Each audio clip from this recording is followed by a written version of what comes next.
G'day beautiful people, welcome back. Today we're looking at General Sargas Ruk, and we're going to have a look at how to easily defeat him. He's the boss on Saturn in the mission Tethys.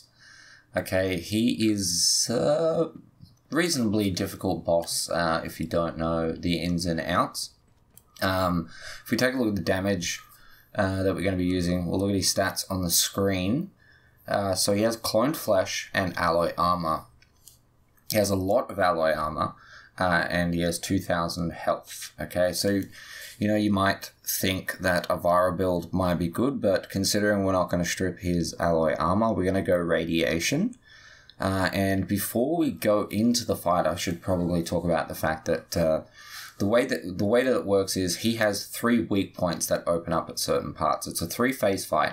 The first phase, he will use one certain ability, and he'll have a weak point on his left arm, his left shoulder. And then the second phase, he will use sort of like a Ember ability where he shoots out a ring of fire around him that expands to about 30 meters. And after that, during that section, he will have a weak spot on his chest. And then in phase 3, he lets out sort of like pillars of fire, and his weak point will be on his back.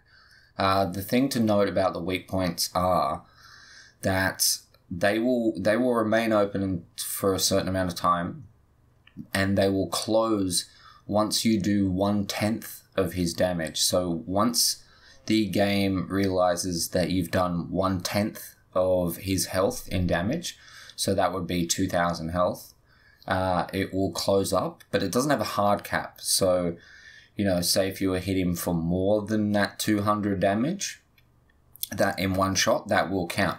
So that is why we're actually going to use the vectors today. So we're going to take Rhino. Rhino is a good option for all these boss fights, obviously, but he has a couple of ways to knock you down with his fire abilities.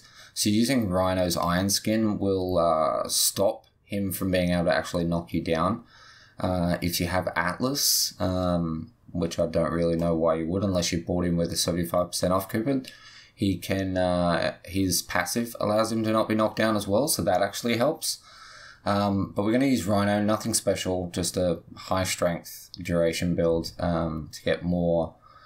I just want to, the duration mainly I want on there so that if I proc my damage buff, I can make sure I keep it for as long as possible. So we're going to go through, we're going to grab the Vectis. I do not have the Vectis Prime, so I'm just using the normal Vectis. I actually use Riven on my Vectis, and it's shit. It has 63% zoom. I have been re-rolling it. I bought it very cheap. I got it for 50 with this roll on it. It is annoying with the extra crit chance on it, but what are you going to do? So pretty much I'm not going to change this because it's a radiation build for Eidolons, and we want to run radiation against him. So split chamber, serration, point strike for your crit chance, vigilant armaments, which we'll be adjusting in a second because we're going to take that ribbon off. The crit damage, the heat, and the electricity to make radiation. So you see if we take this off, we actually go down to 62.5% crit chance, which is not that bad. We're going to take this off. We're going to have a look at what we can put in for Matter Eye. I mean, we could put Heavy Caliber in. It's going to reduce our accuracy, but up our damage. And I may actually regret this because it may force me to miss a shot. But we're going to chuck it on anyway. And then I think the best option is to just up our radiation damage via... Oh, actually, no, we have enough for a full Vigilant Armament, so I'm going to chuck that on. Now, you're not going to have anything quite like this, but I think we're at the point now where, you know, earlier on in the boss fights, it was okay for me to say, okay, you're probably only going to have, you know, a low-tier weapon, and you're only going to have 30 mod points to spend. But at this point, you know... You're kind of looking at doing more and more content in the game. You want to have a sniper, you want to get a radiation build going on it because you want to start doing Eidolons and stuff like that.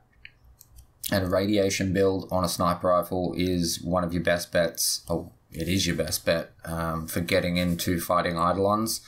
So this is something that you really kind of want to work towards. You'll get vigilant armaments from doing bounty missions. You know, everyone should have Split Chamber, Serration, Point Strike, Vital Sense, Hellfire Stormbringer. Maybe not Vital Sense or Split Chamber. Hopefully, I hope that you actually have those. Heavy Caliber you won't have because it is a cursed mod from the vaults in the Oregon Derelict, but we're using it anyway because I'm hoping to just get a one-shot out here to sort of show you how it works. So I'll do one run and just see if I can one-shot him, and then we'll actually have a look at each individual stage of his fight. So that's the build we're going to be using on the Vectis. And we're going to go and load up this fight and we'll talk about the rewards. So we're on invite only. We're going to Saturn. We're going to Tethys. We're going to load it up. Okay, now if I scroll up here and have a look at the rewards that you can get from him, obviously you'll get the Sargas Ruk Sigil. You can get Orokin Cells from him. You're also going to get Ember Parts. Ember is one of my favourite Warframes in the game. I used her so much. So as I'm loading in, I'm actually starting to think that there's no chance I'm going to one-shot him just because my build is really not that good. It is good, but it's not as strong as I possibly could make it, and apparently my controller is dead. We'll just turn that back on. So we may not actually have to do this twice. I might be able to show you all the sections of the fight as we do this run, so it should be fine.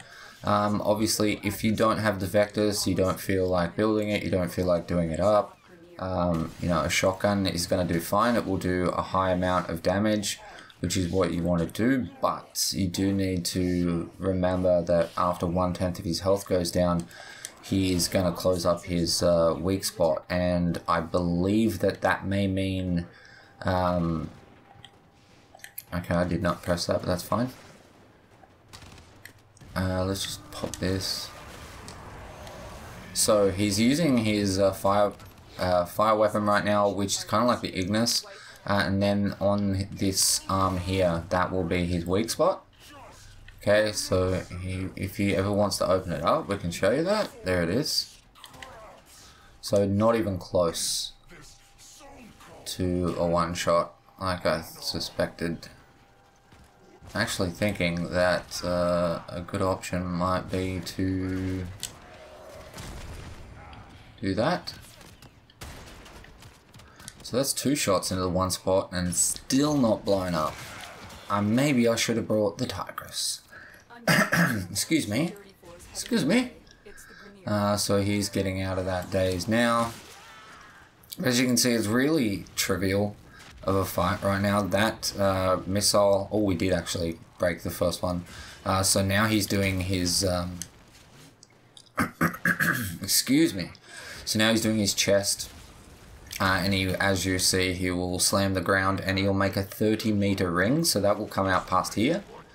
Now we are on to his back, so he's going to create all these pillars of fire. So at this section you kind of maybe should run around a bunch.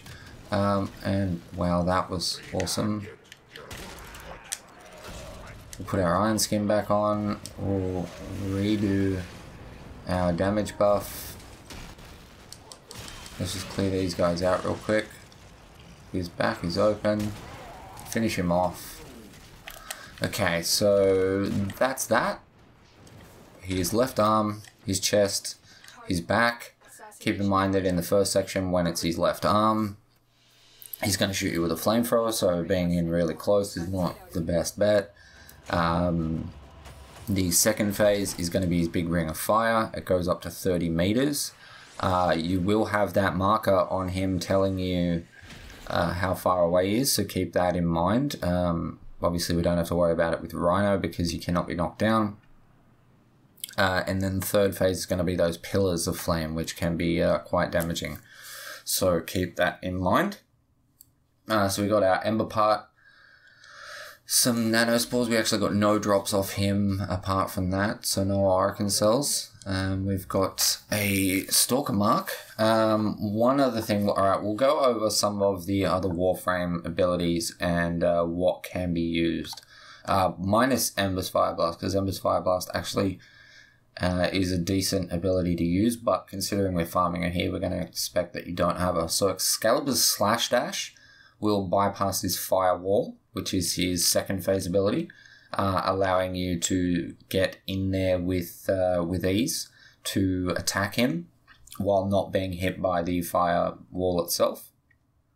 Frost Snow Globe will slow him down while he's inside it, which will help you get to his back, or just line up a shot on anything else. Obviously, Rhino's Iron Skin allows you to not get knocked down or take damage. Rhino's Rhino Charge works the same way as Excalibur's Slash Dash, getting you through that wall, but considering his Iron Skin makes it trivial, there's no point worrying about that. Ash's Teleport will get you inside that wall of fire as well. Atlas's passive will make him immune to knockdowns and will minimize the impact of the Fire Blast. Loki's Decoy. Last time I actually did this fight, I did it with Loki. You can use the decoys to get him to attack the decoys, especially on that third phase when it's on his back, and the first phase when you want to be on his side to shoot his shoulder pad. Having a decoy out that he can attack can actually be very, very handy while you're invis, but keep in mind that if you are Loki, you are going to be pretty squishy. Limbo's Rift Walk passive ability allows him to bypass the Firewall, the Fire Blast and Inferno without taking damage, but I believe the Pillars in their third phase can actually still damage Limbo even if he's in another dimension to Sargas Ruk. Harrow's Condemn, which is his chains, can hold him in place. And you could also use Harrow's crit chance buff as well by depleting, coughing some damage off of him. So he's a good option, but we're going to assume that you're probably not going to have Harrow because he's a pain in the ass to farm. But apart from that, there's not really too much to go through. So your best options if you want to go for a squishy is Loki. But other than that, Rhino, as per usual. Rhino will just get you through a lot of stuff. Go in there with a high-powered shotgun or a sniper. If you did listen to me in the last video and you got your Heck done, and you've got that upgraded a little bit, go for a radiation build on the Heck. That can work very nicely, but try to perhaps line up your shot perfectly so that all your pellets are going to hit that weak spot perfectly, and you should be fine. So if there's anything that you need further clarification on, leave me a comment in the comment section. If you think I forgot something, leave a comment in the comment section. Smash the like button if this video helped you in any way, shape or form. Subscribe if you're not already. With that said, thanks so much for watching, guys. I love your face, and I'll catch you in the next one. Peace.